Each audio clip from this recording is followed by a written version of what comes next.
Every year, the world gets louder. More notifications, more tabs, more quick pings that shatter your attention into 100 pieces. And in all that noise, one rare skill has quietly become the most valuable thing you can own: the ability to sit with something hard and give it your whole mind. That's the idea behind Deep Work by Cal Newport. And this is the story of how one man got that skill back and how you can too. It's 9 p.m. and Ryan just realized something that scares him. He's been at his desk since 8 this morning, 13 hours. He answered every email. He was in every meeting. His fingers barely stopped moving all day. And he can't name a single thing he actually made. Not one. 13 hours. And the only proof he was even here is a chat history full of "sounds good" and circling back on this. He built nothing. He moved the whole day. A lot. But he didn't go anywhere. And here's the part that really gets him. He used to be sharp. In college, he could sit with a hard problem for 3 hours and lose track of time. Now, he can't get through one paragraph without reaching for his phone. His attention has a hair trigger, and he doesn't remember pulling it. So he does what he always does when he feels behind. He opens his laptop to catch up, and that, right there, is the exact moment the trap closes. Because Ryan doesn't have a time problem. He's got plenty of hours. What Ryan has is a battery problem. Picture his brain like a phone that's been stuck at 3% all day. 100 little apps open in the background. Email pinging, Slack buzzing, that one tab he swears he'll read later. None of them are running on purpose. They're all just draining. Quietly. Constantly. So by the time he sits down to do the one thing that actually matters, there's nothing left in the tank. The screen's already dimming, and he keeps trying to fix it by doing more, which is like fixing a dying phone by opening more apps. The wild part is, everybody around him is doing the exact same thing, and they all think it's normal. They call it being busy. They wear it like a badge. But a small number of people figured out something the busy crowd never will. And once you see it, you genuinely cannot unsee it.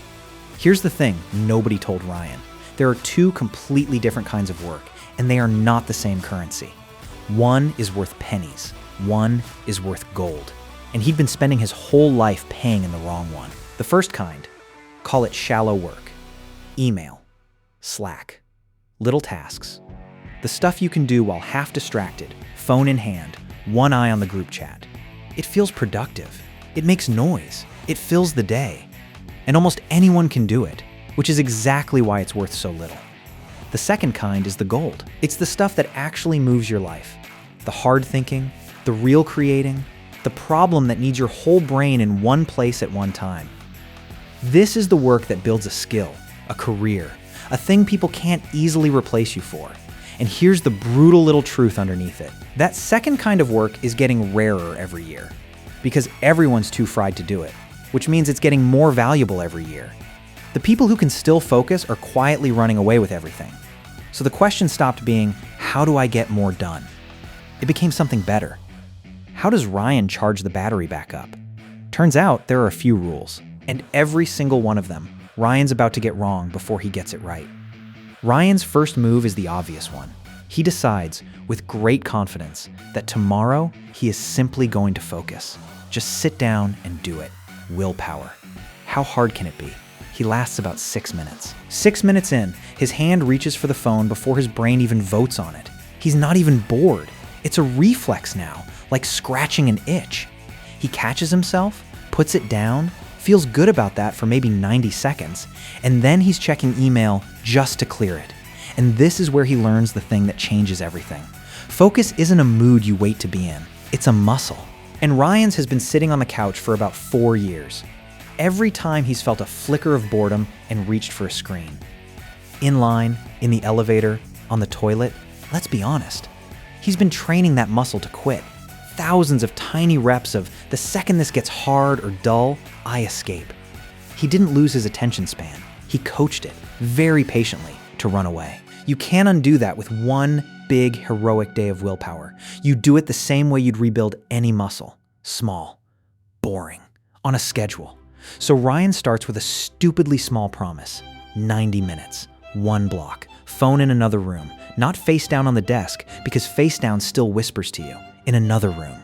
Day 1, he white knuckles it, and it's miserable. Day 2's a little better.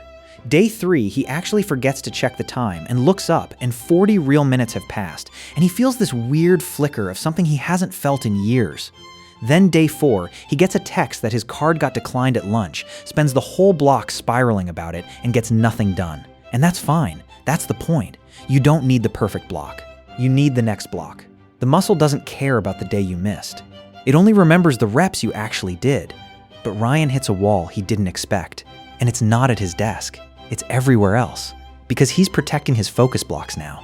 But the second they end, he binges. Lunch line? Phone. Waiting for coffee? Phone. 3-second pause in a conversation? Phone's already in his hand, and he can't figure out why his focus still feels weak until it hits him. It doesn't matter how well you train the muscle for 90 minutes if you spend the other 14 hours teaching it the exact opposite. Here's the uncomfortable truth. It's not the distraction at your desk that wrecks you. It's that you never, ever let yourself be bored. Every empty little moment, you plug the gap with a screen. And your brain learns one law above all others. The instant nothing is happening, I get a hit. So the next time you try to sit with something hard, something with a slow, boring middle before it gets good, your brain files it under unbearable and yanks you out. You trained it to, in the checkout line, on purpose. So Ryan tries something that feels genuinely insane. He decides to just let himself be bored. Stands in the coffee line and does nothing. Just stands there like some kind of caveman. It is awful. His hand keeps twitching toward his pocket. He feels like everyone can see he's not doing anything, like he's failing at some test nobody's giving. It is deeply, physically uncomfortable. And that discomfort? That's not a sign. It's not working. That's the withdrawal. That's the app closing. You're supposed to feel that. A week of standing in lines like a weirdo, and something shifts. The boredom stops screaming. And the very same brain that couldn't sit with a coffee line can suddenly sit with a hard problem for an hour, because he finally stopped teaching it that empty means emergency. Now Ryan's got a new problem, and it's a better one to have. He can focus now. But the shallow stuff, the email, the Slack, the little tasks, it's still eating his whole day. The muscle's strong. There's just no room to use it. And his first instinct is completely wrong and completely human. He decides he'll do the deep work and stay on top of all the shallow stuff. Both. Fully. Like a hero. You already know how that goes. Here's what he finally accepts. The shallow work will expand to fill every inch of space you give it. Give it the whole day. It takes the whole day. It's water. It just spreads out flat and covers everything and drowns the important stuff. So you don't try to beat the shallow work. You put it in a cage. Ryan gives every hour of his day a job, the night before. Not a to-do list, an actual schedule. Deep block here. Email gets this window, twice a day, and that's it. And the shallow work only gets to live inside its own little box. First attempt, the whole plan blows up by 10 a.m., a quick sync runs long, a fire needs putting out, the schedule's in ruins. And Ryan almost quits the whole system right there. See, this doesn't work in the real world. My job's too chaotic. Except the point was never for the plan to survive the day untouched. Almost no plan does. The point is that when the day punches you in the face, you rebuild the schedule at noon instead of just surrendering to the inbox. You're not trying to control the day perfectly.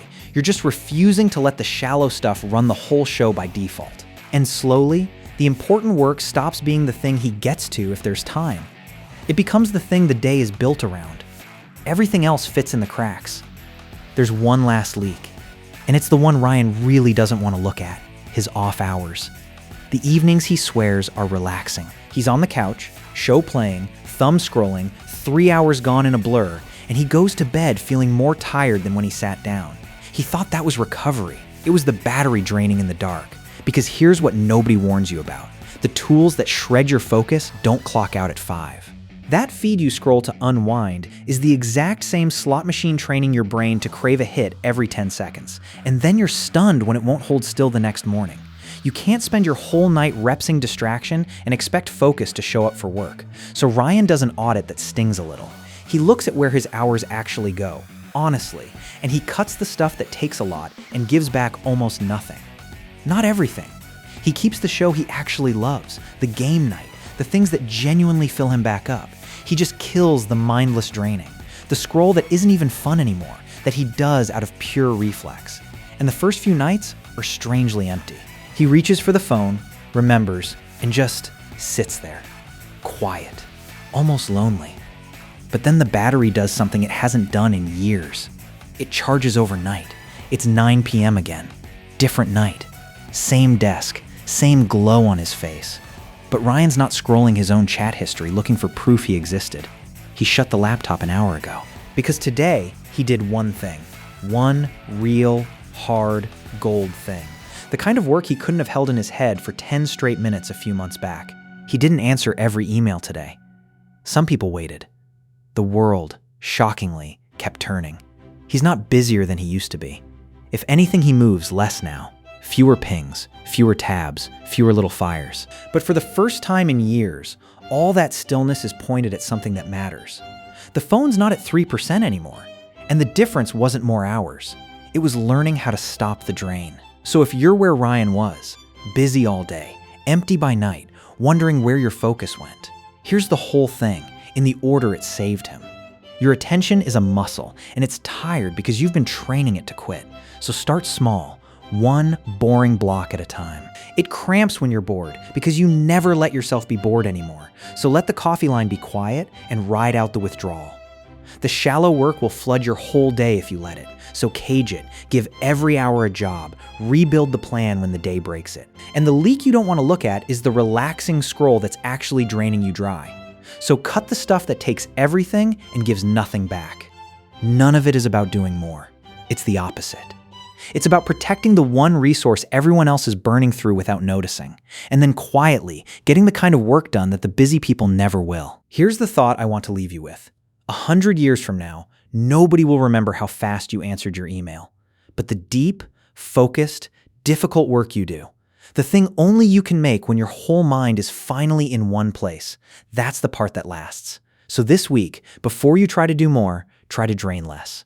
Pick one 90-minute block, put the phone in another room, and find out what your brain can still do when you finally let it charge. If Ryan's day at that desk felt a little too much like yours, you're in the right place. This channel is where we turn the ideas that actually change your life into something you can watch in 12 minutes instead of reading in 12 hours. So hit subscribe, and I'll see you in the next one.